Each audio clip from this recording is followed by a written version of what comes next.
여러분 안녕하십니까? 수요 잡담 시작하겠습니다. 우리가 지난주까지는 유대인의 눈으로 읽어본 예수의 비유라는 큰 주제로 에이미 진 러빈이라고 하는 유대인이자 신약성서 학자가 예수의 비유를 어떻게 해석했는지, 그러니까 유대인의 눈으로, 유대인이자 동시에 신약성서 학자의 눈으로 그 사람의 눈에는 예수의 비유가 어떻게 이해되고 해석되는지를 살펴봤습니다. 선한 사마리아 사람의 비유, 그 다음에 포도원 품꾼의 비유, 그리고 마지막으로 부자와 나사로의 비유에 대해서 얘기했습니다. 오늘부터는 이제 다시 구약으로 돌아오겠습니다. 구약으로 돌아와서 얘기를 할 텐데, 글쎄 제가 이 수요 잡담을 진행하면서 계속 가지고 있는 질문인데, 저는 이 수요 잡담의 주제를 어떤 내용으로 얘기할까를 결정할 때 제가 궁금했던 점들, 그걸 우선적으로 선택합니다. 제가 궁금했던 내용들, 이게 무슨 뜻일까? 이게 어떤 의미를 가지고 있을까? 왜 이런 얘기가 여기 있을까? 이런 궁금증이 있지 않습니까? 그 궁금증을 해소하기 위해서 제가 이런저런 자료를 살펴보고 공부하고 또 연구했던 내용을 여러분께 말씀드리는 겁니다. 그런데 제가 궁금해하는 내용이 여러분에게도 과연 똑같이 그렇게 궁금할까? 그런 의문은 늘 가지고 있습니다. 그래서 이제 결정을 해야 되는데, 이 영상을 볼 만한 분, 이 영상을 볼 만한 분이 궁금해 할 것 같은 점들을 얘기할까, 아니면은, 제가 궁금한 점들을 얘기할까를 가지고 늘 생각을 합니다. 제가 궁금해 하는 점은 어떻게 보면 별로 여러분들은 궁금하지 않은 점일 수도 있고, 또 어떤 경우에는 그런 내용이 있었는지도 모르는 그런 내용이 될 수도 있습니다.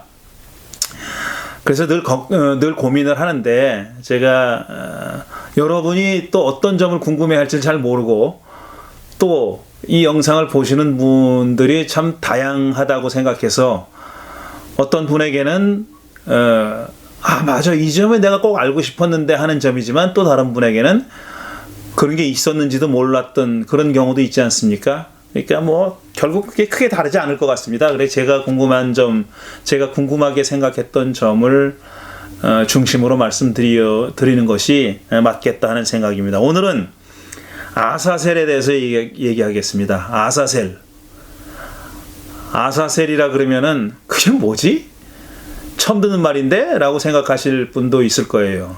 그런 분들도 계실 겁니다. 아마 그런 분들이 많을 겁니다. 왜냐하면은 이 아사셀이 구약 성경에 등장하는데, 구약 성경에도 딱 한 군데 등장해요.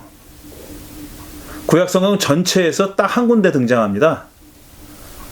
그러니까 어느 한 구석에 처박혀 있는 얘기를 레위기 16장이라고 하는 정말 특정한 한 챕터에 나와 있는 얘기를 많은 사람들이 알 이유는 없지 않습니까? 게다가 또 레위기가 어떤 책입니까? 구약 성경 가운데서도 제일 지루하고 따분하고, 또 우리와 무슨 상관이 있을까 싶은, 이게 도대체 우리가 이 책을 왜 읽어야 되지? 레위기가 왜 여기 아직도 남아 있어야 되지? 왜 읽어야 되지? 하는 생각을 가지고 있는 분들도 많이 있으니까, 그 레위기의 16장이라고 하는 딱 한 군데 등장하는 아주 작은 에피소드인데, 작은 이야기인데, 그걸 꼭 얘기할 필요가 있을까 하는 그런 생각이 들기도 하죠. 그런데 이 아사셀 얘기는 몇 가지 점에서 좀 특이한 얘기이기도 합니다. 아주 좀 특이한, 독특한 이야기이기도 해요. 왜 그러냐 하면은, 이 아사셀이 뭘 가리키느냐 하는 거에도 논란이 있어요. 그렇지만 어쨌든 아사셀이 제물을 받는 어떤 대상, 그러니까 이스라엘 사람이 제물을 이 아사셀에게 바쳤던 거예요. 그러면 생각해 보십시오. 십계명을 어기는 거죠. 그거는 내 앞에 다른 신을 두지 말라, 형상을 만들지 말고 뭐 만들지도 말고 거기 절하지도 말고 그랬잖아요.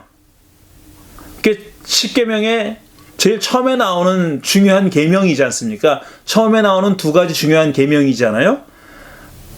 다른 신을 두지 말라, 형상을 만들지 말라. 형상을 만들지도 말고 거기 절하지도 말고 그랬으니까, 그러니까 예배하지 말라는 거예요. 제물을 바치지 말라는 거예요. 그런데 이 레위기 16장은 아사셀이라고 하는 그 어떤 존재에게 제물을 바치는 얘기가 있어요. 그 제물로 바쳐지는 동물이 수컷 염소입니다. 수컷 염소. 수컷 염소로 제물로 바치도록 돼 있어요. 그것도 어떤 날 바치는 거냐면은 유대인들에게 아주 중요한 절기인 대속죄일 욤키푸르라고 하는, 욤키퍼라고 요즘은 뭐 영어식으로 그렇게 발음하죠. 욤키퍼라고 이 미국에 사는 유대인들에게는 아주 엄청나게 큰 절기죠. 대속죄일. 그러니까 대제사장이 딱 1년에 한 번 대속죄일 욤키퍼에 지성소에 들어가는 날이지 않습니까? 이스라엘 사람들의 모든 죄를 대속받기 위해서 지성소에 들어가는 유일한 날입니다. 그날 하루 딱 들어가는 날인데 이 욤키퍼와 관련된 욤키퍼에 대한 규정이 나오는 바로 그 챕터에 레위기 16장 바로 거기 나오는 얘기예요. 그러니까 이게 굉장히 이상하죠. 자, 욤키퍼라고 하는 중요한 절기와 관련된 이야기고, 그 다음에 유일하게 구약 성경에서 유일하게 야훼 신 이외의 다른 어떤 존재에게 제물을 바치라고 명령하는 그런 이야기예요. 다시 말씀해서 대놓고 십계명의 중요한 첫 번째, 두 번째 계명을 어기라는 것과 마찬가지입니다. 그러니 이 아사셀이라는 거에 구약 성서 학자들이 집중하지 않았겠습니까? 이상하잖아요. 아주 특이하잖아요. 그리고 스스로 계명을 어기라는 그런 명령이지 않습니까? 그러니까 이 아사셀이라는 정말 딱 레위기 16장 한 군데 나오는 이 얘기가 구약 성서학자들, 그 다음에 고대 근동의 문화와 종교를 연구하는 사람들의 눈에 띄지 않았을 리가 없습니다. 그래서 이 아사셀에 관해서는 상당히 많은 그런 연구들이 이루어진 겁니다. 제가 아사셀이라는 주제를 택한 이유가, 가장 큰 이유가 그겁니다. 그래서 제가 오늘 제목을 아사셀 인간들의 죄를 짊어지고 광야로 나갔던 숫염소여 라고 붙여봤습니다. 그런데 제가 이 제목을 붙인 또 다른 개인적인 이유가 있는데, 제가 고등학교 다닐 때, 고등학생 때 이제 교회에서, 제가 다녔던 교회에서도 뭐 음악 예배 같은 것도 하고 친구들도 초청하고 뭐 문학의 밤 이런 걸 하잖아요. 근데 저희가 다녔던 교회 학생회에서도 그런 게 있었어요. 근데 문학의 밤이라는 걸 하는데 제가 뭐 그런 데 나가서 뭘 읽어본 적은 없는데, 그때 같이 교회 다녔던 친구 하나가 그 문학의 밤을 위해서 썼다면서 이제 그 시를 낭송을 했습니다. 그 문학의 밤 순서에서. 근데 그 시가 뭐 아사셀 뭐 좀 하는 시였었어요. 제가 그 내용은 기억이 안 나는데 그 시의 전체적인 그런 건 못 외우는데 내용은 기억나요. 그 아사셀이 지금 제목으로 붙여놓은 것처럼 인간들의 죄를 짊어지고 광야로 나간 그런 제물로 바쳐진 어떤 그 동물에 관한 시였었어요. 근데 저는 그때만 해도 아사셀이 뭔지 몰랐어요.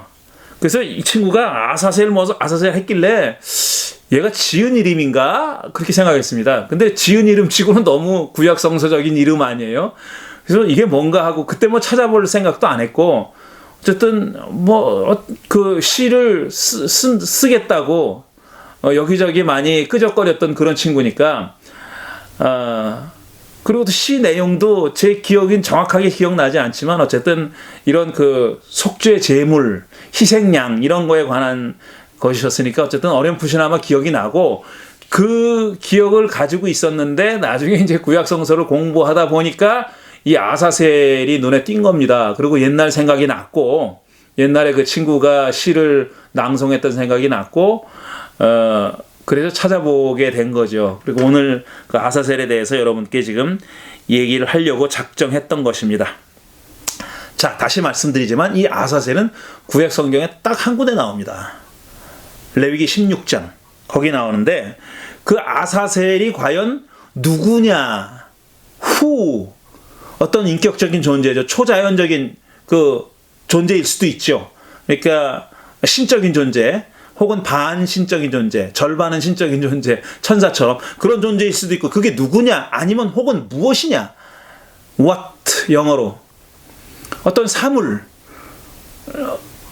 이라고 생각하면은 그게 도대체 아사셀이 누구냐 혹은 무엇이냐라는 그 질문을 가지고 많은 사람들이 이제 대답을 내놓은 겁니다. 그 대답에 대해서 제가 오늘 소개하려고 하는 겁니다. 자, 일단 그러면 레위기 16장 아사셀이 등장하는 그 대목을 한번 읽어보겠습니다. 레위기 16장 7절부터 10절 그리고 26절입니다. 먼저 7절 이하를 읽어보면 또한 그는 아론입니다. 그는 숫염소 2마리를 끌어다가 회막 어귀에 주 앞에 세워놓고 그랬어요. 굳이 영어로 쓰자면은 he shall take the 2 goats and set them before the Lord, before Yahweh, at the door of the tent of meeting 이렇게 돼 있어요. 그러니까 만남의 장막의 문 앞에 문가에 거기 이제 그리고 동시에 또 같은 장소를 얘기하는데 before 야훼 그랬어요. 그러니까 주 앞에 야훼 앞에 2마리의 염소를 갖다 놔라 그 소리입니다. 세워놓고 그 숫염소 2마리를 놓고서 제비를 뽑아서 2마리를 놓고 제비를 뽑으랍니다. 제비를 뽑아서 주께 바칠 염소와 아사셀에게 바칠 염소를 결정하여야 한다 그랬어요. 그러니까 숫염소 2마리를 갖다 놓고 지금 장막 만남의 장막 문 앞에 와 있어요. 이게 그거를 야훼 앞에라고 표현한 겁니다. 그러니까 왜냐하면 만남의 장막 회막이 타바나클이 야훼가 머무는 곳이라고 생각했으니까 야훼의 거처라고 생각했으니까 그 야훼 앞에 주 앞에라고 표현한 겁니다. 거기다가 숫염소 2마리를 갖다 놓았습니다. 그리고 제비를 뽑으라는 거예요. 무슨 의미의 제비냐면 어떤 염소는 야훼께 바쳐질 염소이고 또 어떤 염소는 아사셀에게 바쳐질 염소냐를 정하라는 겁니다. 그런데 정하는데 제비를 뽑으라 그랬어요. 그러니까 더 훌륭한 염소를 야훼께 바치고 덜 훌륭한 염소를 아사셀에게 바쳐라가 아니에요. 우리가 전제하기는 이 두 숫 염소는 퀄리티가 똑같은 염소입니다. 그러니까 당연히 야훼에게 바쳐질 수 있는 흠 없는 그러니까 제물의 자격이 있는 제물의 자격을 갖추고 있는 2마리 염소입니다. 근데 어느 게 야훼에게 바쳐질지 모르잖아요. 그러니까 2마리가 똑같은 퀄리티를 가져야 돼요. 어느 걸 야훼에게 바치고 어떤 걸 아사셀에게 바칠지 모르니까 그리고 제비를 뽑으라 그랬어요. 그래서 정하라. 하나는 야훼에게 바치고 하나는 아사셀에게 바치라고 정하라고 했습니다. 그 다음에 9절 아론은 주의 몫으로 뽑힌 숫 염소를 끌어다가 그러니까 제비를 뽑아서 야훼께 바쳐질 염소가 정해졌어요. 그 끌어다가 속죄 제물로 바치고 그랬어요.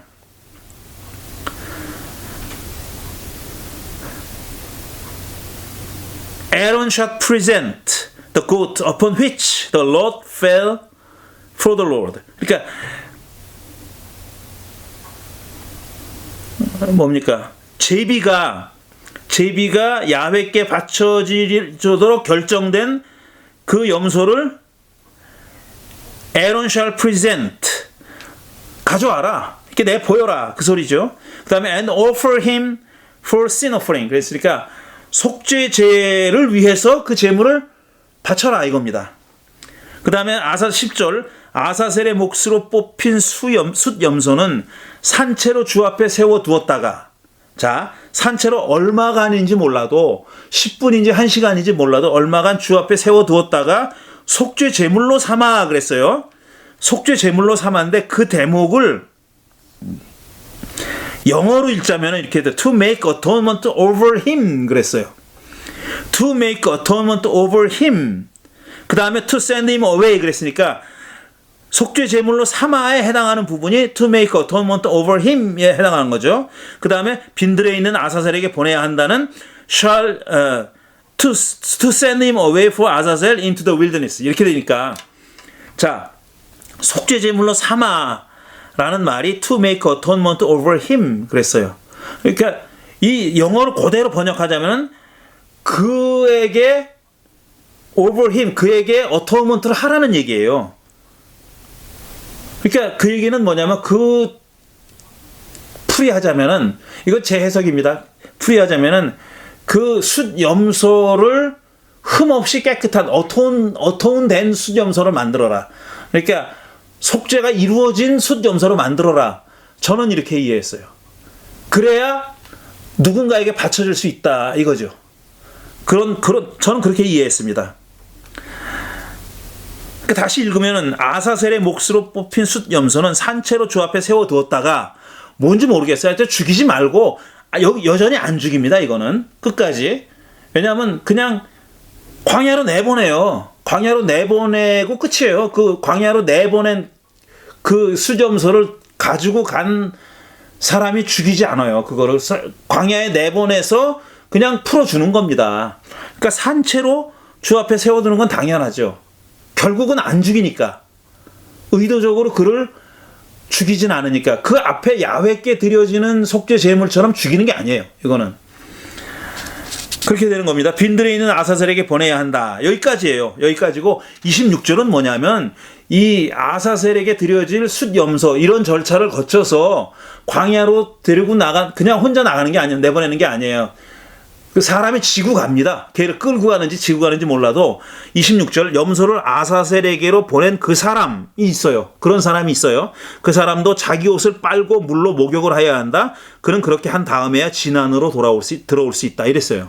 그러니까 진 안으로 이스라엘 사람들이 지금 머물고 있는 진 안으로 들어오려면은 이렇게 자기 옷을 빨고 물로 소독해야 된다는 거예요. 그러니까 퓨리파이 해야 된다는 겁니다. 정결케 해야 된다는 겁니다. 왜냐하면 그는 이미 그 윌더니스로 광야로 나갔기 때문에 빈들로 나갔기 때문에 이미 더러워진 거예요. 더러워진 거를 깨끗하게 한 다음에야 진 안으로 들어올 수 있다는 겁니다. 여기서 알 수 있는 것은 아사셀에게 진 밖으로 아사셀에게 바쳐질 숫염소를 그냥 보내는 게 아니라 사람이 그를 끌고 어디까지는 가는 거예요. 어디까지? 빈들까지 가는 겁니다. 빈들에다가 걔를 풀어놓고 그리고 이 사람 들어오는 거예요. 그럼 그 숫염소는 어떻게 되냐? 빈들에 사는 아사셀이 어떻게 처분하는 겁니다. 그렇게 가정하고 그렇게 상정하고 그런 일이 벌어질 거라고 생각하고 거기다 풀어놓고 이 아사셀을 보낸 그 사람은 진으로 다시 돌아오는 거죠. 다만 진 안으로 들어오기 전에 옷도 빨고 목욕도 하고 깨끗하게 하고 들어와야 된다라는 그런 뜻입니다.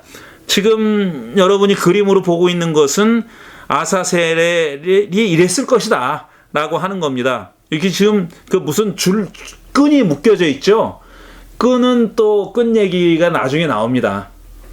끈에 관한 얘기가 나중에 나오는데 여기는 지금 끈 얘기는 지금 읽지 않았죠. 없죠. 자, 그럼 이제 하나하나 설명을 해보죠. 자, 아사셀. 일단 아사셀이라고 하는, 우리말로는 아사셀을 썼지만 아사젤이라고 읽어야 되겠죠. 아사셀이라고 읽는 게 원음에 가깝습니다. 아사셀이란 이름의 어원과 의미를 살펴볼 텐데, 결론을 미리 얘기하면은 이러이러한 의견들이 있는데, 사실 그 의미가 뭔지는 확실하게 말할 수 있지는 않다. 확실하게 말할 수는 없다. 이런 얘기입니다. 의미가 분명하진 않습니다. 어원이나 의미가 분명하지는 않아요. 첫 번째, 이 아사셀은 악령 혹은 귀신의 이름이다 라는 그런 학설이 있습니다. 그런 설이 있어요. 이건 귀신을 가리키는 거다. 들에 사는, 빈들의 광야에 사는 어떤 특정한 악령 혹은 귀신의 이름이다 라는 겁니다. 두 번째 의견은 또 뭐냐면 깎아지른 듯한 벼랑이라는 뜻을 가진 장소 이름이다. 지명이다. 플레이스 네임이다 라고 주장한 사람들이 있어요. 그런 사람들이 있고, 또 세 번째로는 또 다 아니다, 그게 아니라 파멸, 파괴 혹은 말살 또는 완벽한 제거, entire removal, 완벽한 제거라는 의미를 가지고 있는 추상명사다. 이건 어떤 인격체를 가지고 있는 귀신이나 악령같이 어떤 그런 인격체 일종의 초자연적이건 아니건 간에 인격체를 가리키는 말이 아니라 그냥 추상명사일 뿐이다. 이렇게 설명하는 사람들도 있습니다. 다 이렇게 설명하는 데는 근거들이 있어요. 그리고 그 근거들은 뭐 제가 필요하다고 생각하지 않으니까 갖고 오지 않았습니다. 그 다음에 네 번째로는 이 아사셀이라는 말이 어디서 왔냐 하면은 에츠오젤이라는 말에서 온 거다. 그런 이 에츠오젤이 변형된 거다라고 하면서, 에츠오젤이라는 말의 뜻은 뭐냐 하면은 멀리 가버린 염소라는 뜻이라는 거예요. 멀리 가버린 염소라는 뜻에서 유래된 그런 말로서, 그렇게 에츠오엘이라는 말은 멀리 가버린 염소라는 뜻인데, 따라서 이제 아사셀이라는 말은 무슨 뜻이냐면 내보내진 염소, dispatched goat를 가리키는 말이다. 내보내진 염소가 곧 아사셀이다. 그런 뜻이. 이게 처음에 얘기했던 악령 귀신의 이름하고는 다른 거죠. 그러니까 처음에 얘기한 거는 그 염소를 제물로 받는 악령이나 귀신이란 뜻이고, 이 네 번째 에츠오셀에서 왔다고 주장하는 사람들은 그 제물로 바쳐진 염소가 바로 아사셀이다, 이렇게 생각하는 거예요.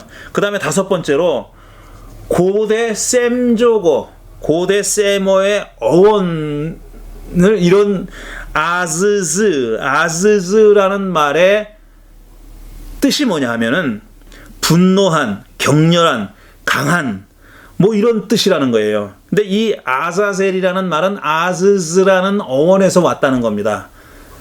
아즈즈에서 아사셀이 왔는데, 따라서 분노하다, 격렬하다 혹은 강하다라는 뜻을 가진 아즈즈가 아사셀이 되면서, 다시 말해서 아즈즈에다가 끝에 신, 하나님을 가리키는 엘이라는 말이 추가됨으로써 하나님은 강하다 혹은 강한 하나님, 하나님이 분노하다 혹은 분노한 하나님, 격렬하다, 격렬한 하나님, 이런 뜻이 됐다는 겁니다. 여기서 어원을 찾는 거죠. 아즈즈 더하기 엘에서 아사셀이 왔다라고 주장하는 사람들이 있습니다. 마지막으로 여섯 번째로 히브리 말로 쓰여진 구약 성서를 그리스 말로 번역한 게 70인역이죠. 셉투아진트라고 하는 거, 소위 70인역. 그리스 번역판 구약 성서. 그 70인역은 구약 성서를 번역했으니까 레위기 16장의 번역도 있을 거 아니에요. 그리고 그런데 의도적으로 거기서 아사셀이라는 이름을 쓰지 않고 제거하다, 물리치다, 혹은 풀어주다, 쫓아내다라는 의미를 가진 그런 용어를 사용하고 있다는 겁니다. 아사셀이라고 보통 많은 경우에 음력을 하는 수가 많아요. 그러니까 고유명사의 경우는 히브리어를 그리스 말로 옮길 때 음력을 합니다. 그러니까 뭐 아브라함, 야곱 다 이걸 그리스 말로 그 음력을 해가지고 표현하는데, 이 아사셀의 경우에는 이게 고유명사로 보지 않았다는 뜻일 수도 있어요. 그래서 그 아사셀이라는 이름이 들어간 곳에다가 제거하다, 물리치다, 풀어주다라는 의미를 가진 용어를 사용했다는 겁니다. 일부러 그러니까 아사셀이라는 말을 쓰지 않았다는 거예요. 의도적으로 사용하지 않았다는 뜻이에요. 이런 여러 가지 그 주장들이 난무합니다. 그런데 저도 그렇고 많은 학자들이 어떻게 생각하냐면은, 우리가 방금 읽은 레위기를 근거로 해서 보면은 지금 여러 가지 그 의견들 중에 여러 가지 의견들 중에 인격적인 존재로서의 악령, 귀신을 가리킨다고 보는 것이 가장 합당하다고 본다는 겁니다. 합당하게 여겨진다는 겁니다. 그냥 악령이다라는 거예요. 근데 그게 인격적인 어떤 그 형태를 가지고 있는 인격적인 존재로서의 어떤 귀신, 그러니까 빈들, 광야에 거주하고 있는 어떤 악령이나 귀신을 가리키는 거다라는 얘기입니다. 자, 그렇게 보는 근거는 뭐냐면은 첫째로 8절을 보면 그 순염소 2마리를 놓고서 제비를 뽑아서 주께 바쳐질 염소와 아사셀에게 바칠 염소를 결정해야 된다 그랬잖아요. 그러니까 지금 염소가 2마리 있어요. 근데 한 마리는 야훼께 바쳐질 거예요. 근데 이게 병렬돼 있잖아요. 연결돼 있잖아요. 그러면 아사셀에게 바쳐질 염소가 두 번째 염소지 않습니까? 그러면 야훼께 바쳐질 염소, 야훼는 하나님이고 신이고 인격적인 존재지 않습니까? 그러니까 또 다른 염소, 아사셀에게 바쳐질 또 다른 염소도 역시 인격체인 어떤 인격적인 존재로서의 어떤 악령, 빈들에 거주하는 그런 귀신을 가리키는 게 자연스럽다는 거죠. 타당하다는 그런 얘기죠. 그러니까 하나는 야훼께 바쳐지고 다른 하나는 아사셀이, 그러니까 one for 야훼, one for 아사셀이라는 거죠. 그런 점에서 아사셀은 야훼하고 격이 같지는 않지만 같은 카테고리에 있는 존재다. 그러니까 인격적인 존재로서의 귀신이나 악령을 가리키는 거다라고 보는 게 맞다는 겁니다.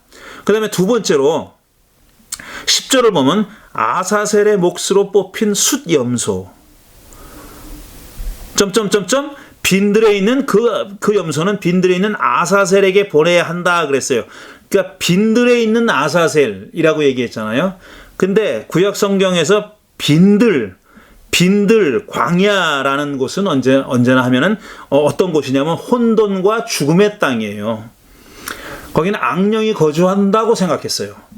악령이 거주하는 혼돈과 죽음의 땅이라고 생각했던 겁니다. 빈들 광야, 그렇게 빈들에 외치는 소리, 이건 정말 그런 곳에서 외치는 자의 소리라는 뜻입니다. 세례자 요한을 가리키는 말이죠. 빈들이 그런 뜻을 가지고 있어요. 아주 결정적으로 그런 뜻으로 예수께서 하신 말씀이 있는데 그게 마태복음 12장 43절입니다. 악한 귀신이 어떤 사람에게서 나와 쉴 곳을 못 찾아서 물 없는 곳을 헤맸으나 찾지 못하고 등등이라고 이렇게 예수님 말씀하신 적이 있잖아요. 마태복음 12장에. 그러니까 악령이 어떤 사람에게서 나서 어디로 갔냐면 자기가 원래 거주지로 간 거예요. 근데 그 거주지는 뭐냐면은 쉴 곳을 찾아서 물 없는 곳으로, 그러니까 빈들로, 광야로, 생명이 없는 죽음의 장소로, 혼돈과 죽음의 장소로 갔다. 그곳은 왜 그걸로 갔냐면 원래 자기가 거기 거주했으니까, 자기의 원래 원적이, 본적이 거기니까 글로 갔다는 겁니다. 이런 걸 보면은 아사셀은 어떤 인격적인 존재로서의 악령을 가리키고 있다고 보는 것이 옳다라는 거죠. 그런데 이제 여기서는 그래도 약간 모호한 점이 있는데 레위기 16장에서는 이제 중간사 시대에 쓰여진 위경으로 가면은, 그러니까 가짜 이름 붙은 거죠.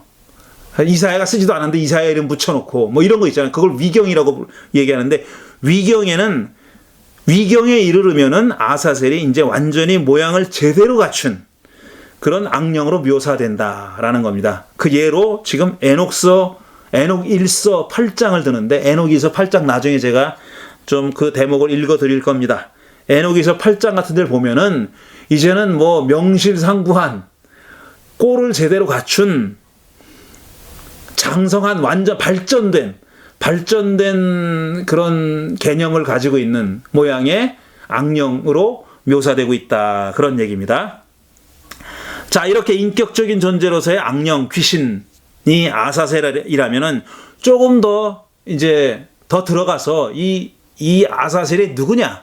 구체적으로 아사셀을 많은 사람들은 어떤 존재로 인식하고 해석하고 그렇게 했느냐 하는 것을 좀 살펴보겠습니다. 첫째로 아사셀을 속죄양이라고 그렇게 지칭한, 속죄양이라고 정의한 사람이 있습니다. 그거는 그러니까 기원전 한 20년부터 기원은 한 50년 사이에 살았던, 그러니까 예수님과 동시대 살았던 유대인 철학자 필로라는 사람입니다. 필로는 그러니까 구약 성서의 내용을 굉장히 알레고리컬하게 해설을 하는 사람이에요. 왜냐하면 이 사람이 그 그리스 철학에 깊이 영향을 받은 사람이기 때문에 글자 그대로 구약 성서의 이야기를 글자 그대로 이해하고 해석하고 하는 것은 그건 옳지 않은 거다. 그거는 뭔가를 은유하고 비유하는 거다. 그래가지고 이 구약 성서의 많은 이야기들을 알레고리적으로 해석을 한 사람으로 유명한 그런 학자입니다. 그 필로가 그렇게 얘기한 거죠. 이 아사셀은 결국 속죄양이다. 속죄양을 가리키는 거다라고 얘기했고, 그 다음에 탈무드에 보면, 두 번째로 탈무드에 보면은 이 아사셀을 지명이라고 설명하는 데가 많이 나옵니다. 그러니까 탈무드의 여러 부분에서, 여러 군데에서 이 아사셀은 지명으로 인식되고 있는 거예요. 어떤 장소 이름인 겁니다. 그러니까 전혀 다른 해석이죠. 아사셀로 갔다 뭐 이런 식이에요. 아사셀이 어떤 장소 이름으로 그 표시가 되고 있는 거죠. 그 다음에 세 번째로, 여기서부터 이제 좀 재미있는 얘기가 나오는데, 세 번째로 제2성전 시기, 그러니까 뭡니까? 학계 스가랴 시기에, 스룹바벨 시기에 성전이 재건됐죠. 페르시아의 고레스와 뭐 다리우스 등등 페르시아 황제들이 허락하에 성전이 건축됐지 않습니까? 학계 예언서 보면은 성전이 건축되지 않아서 가뭄도 오고 우리가 이렇게 지질이 못 사는 거다. 그래서 이스라엘 백성들은 막 독려합니다. 성전은 져야 된다, 져야 된다. 이렇게 독려하는 그런 얘기가 나오는데, 어쨌든 제2성전을 졌어요. 그리고 그 성전이 망하게 된 게 기원후 70년입니다. 기원후 70년에 독립전쟁에서 패하고, 유다가 패하고 로마 제국에 의해서 그 성전이 완전히 망하고 파괴된 다음에 다시는 재건되지 않았죠. 그 기간이 제2성전 기간인데, 그 제2성전 기간에, 그러니까 그 중간사 시대를 포함하는 겁니다. 그때 많은 문서들이 쓰여졌고 만들어졌고, 또 그 그리스도교도 그 시기에 탄생했고, 그 다음에 흔히 얘기하는 랍비 유대교, 경전을 중요시하는, 그러니까 성전보다 경전을 중요시하는 그런 체계 종교로서의 랍비 유대교도 그 시대, 그 기간 중에, 그 시대에 싹이 트고 뿌리를 내리고 자라기 시작했거든요.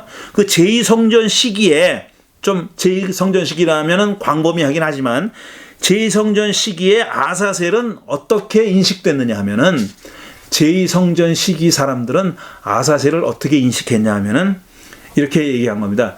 죄를 지은 천사다. 그러니까 타락한 천사들 중에 하나가 아사셀이다. 이렇게 생각한 겁니다. 타락한 천사들 중에 하나가 아사셀이다 이겁니다. 그래서 이게 특히 제1에녹서 8장, 아까 얘기했잖아요. 제1에녹서에 좀 자세하게 설명이 나오는 건데 이런 거예요.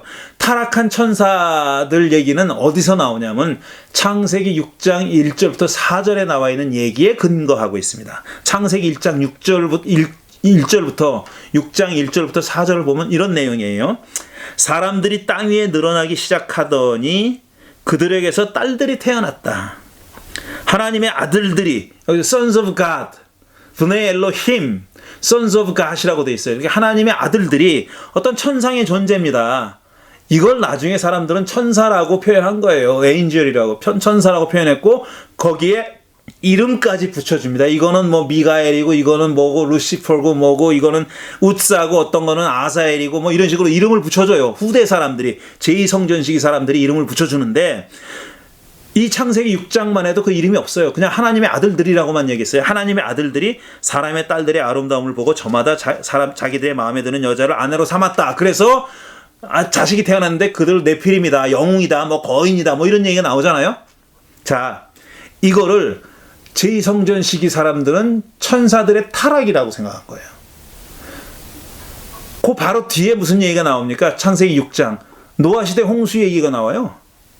그래가지고 뭐 인간들을 다 쓸어버리는 그런 얘기가 나오거든요. 그러니까 이거는 이렇게 천사들이 타락했기 때문에 세상에 죄가 들어왔고, 그 죄 때문에 결국은 인간들이 고초를 당하고 있고 유혹을 당하고 있고 심판을 받고 있고, 노아 시대의 사람들처럼 아주 그 멸망당하는 엄청난 징벌을 겪었다라는 거예요.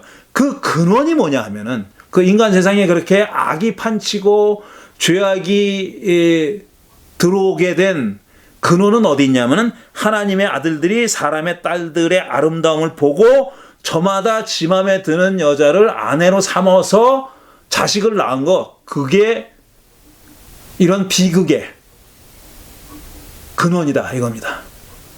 인간 세상에 죄악이 편만하게 된 이유가 여기서부터 비롯됐다는 겁니다.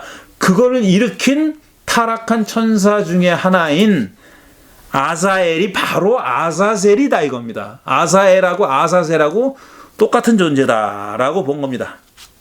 그래서 에녹 1서에 보면은 이렇게 타락한, 그리고 인간 세상에 온갖 죄악을 끌어들인 아사셀이 한 짓이 뭐냐면은 야금수를 가르쳤다는 거예요. 인간들에게 야금수를 가르치고 보석과 그 다음에 치장하는 것, 화장법 이런 것들을 가르쳐서 사람들로 하여금 타락하게 만들었다. 이렇게 설명하는 게 바로 에녹서입니다. 위경인, 에녹이 쓴 게 아니니까 위경이죠. 이거는 에녹서, 에녹의 이름을 가져다가 차용한 거니까 에녹서에 이렇게 설명하고 있는 거예요. 자, 그러면 에녹서의 내용을 조금 읽어보겠습니다. 이 아사셀과 관련된 에녹서의 이야기는 에녹 1서 8장에 나옵니다. 제가 지금 갖고 온 번역은 제대로 된 번역은 아니에요. 제대로 된 번역은 아니고 영어 번역은 있는데 제가 우리말 번역이 암만 찾아도 없더라고요. 제대로 된 그 어떤 공인된 번역, 인정된 번역을 찾을 수가 없어서 그냥 인터넷에 있는 번역을 가져왔습니다. 근데 제가 영어랑 대조해 보니까 뜻은 크게 다르지 않아요. 그러니까 그대로 제가 거기서 인용하겠습니다. 에녹기서 8장 1절 2절 보면은 이렇게 돼 있어요. 아사엘은 말씀드렸지만 이 아사엘이 나중에 아사셀하고 동일 인물이다. 동일 천사다. 동일한 존재다라는 거죠. 아사엘은 인간에게 창과 칼을 만드는 법과 사용하는 법을 가르쳤다. 제가 야금수를 가르쳤다고 제가 말씀드렸잖아요. 또 방패와 가슴막이도 만들었다. 그뿐만 아니라 보석을 갈아서 장신구로 쓰는 법과 그 다음에 눈썹을 그리고 화장하는 법도 가르쳤다. 또 전장에서의 위장술도 가르쳤다. 자, 지상으로 내려온 천사들이 거인 자식을 생산하게 되면서 하나님을 경외하지 아니하는 관습이 횡행하게 된 것이다. 또 부적절한 성행위와 정신적인 타락이 편만하게 되었다. 이렇게 적고 있어요. 그러니까 아사엘 때문에 인간 세상에 이런 어떤 일종의 문명에 해당하는 일들도 일어났다는 거죠. 문명이 발전하게 됐는데 그 문명 덕분에 인간 세상이 죄악이 편만하게 됐다. 죄악이 횡행하게 됐다라고 설명하는 겁니다. 부정한 성행위와 부적절한 성행위와 정신적인 타락이 편만하게 됐다라고 얘기하는 거죠.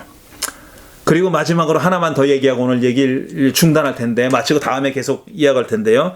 자, 이 아사셀에 관한 에녹 1서의 다른 10장을 보면은 마치 레위기 16장에서 행해진 제사의식, 그러니까 한 마리는 야훼께 바치고 한 마리는 아사셀에게 바치라는 그 제사의식이 어디서 비롯됐느냐 하는 것을 설명하고 있는 귀절이 나옵니다.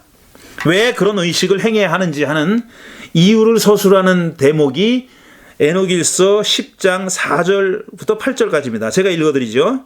그리고 그분께서 라파엘 천사에게 따로 일렀다. 가서 아사엘의 손과 발을 묶어서는 두다엘 사막의 캄캄한 데다가 그를 감금시켜라.